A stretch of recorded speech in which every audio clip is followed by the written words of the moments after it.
La gestion administrative d'une association est essentielle à son fonctionnement et à son développement. Elle intervient dans les domaines suivants: déclaration et modification de l'association, la comptabilité et la fiscalité, la gestion du personnel et les actions de communication. Il est donc primordial d'accorder une grande attention à sa mise en place et à son suivi tout au long de la vie de votre association. La gestion quotidienne, c'est d'abord la gestion des adhésions. Il est important de dire que adhérer à une association, c'est adhérer à son projet.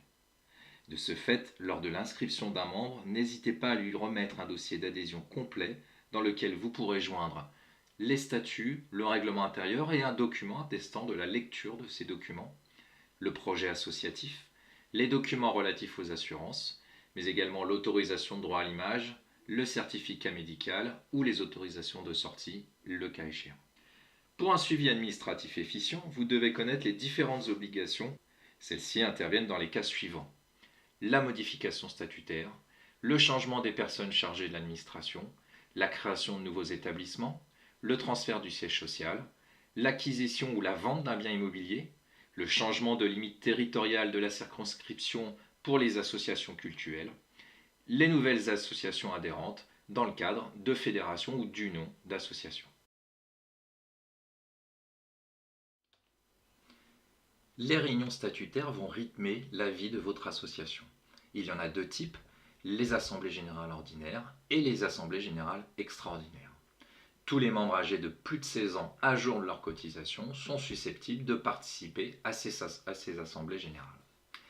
La convocation. Toutes les dispositions sont fixées dans vos statuts. En règle générale, les assemblées générales sont convoquées à l'initiative du président ou du conseil d'administration ou bien d'un certain nombre de membres. Le mode de convocation doit être également prévu dans les statuts. Il n'y a pas de règle, par courrier ou par mail par exemple. Enfin, les délais de convocation doivent être faits dans ce qu'on appelle un délai raisonnable, à peu près 15 jours à l'avance. Il faudra également prévoir une feuille d'émargement que les membres présents signeront pour eux-mêmes et pour ceux leur ayant donné pouvoir. Même si les procès-verbaux n'ont pas pour vocation de retranscrire l'intégralité de la réunion, l'objectif est bien d'apporter la preuve de la régularité de la réunion et des délibérations adoptées. À défaut de précision contraire dans les statuts, c'est en général le président de l'association qui signe les procès-verbaux. Celui-ci sera soumis à l'approbation des membres lors de la prochaine réunion. Vous pourrez également annexer à ce compte-rendu une feuille de présence émargée par les membres présents et les personnes titulaires de pouvoir.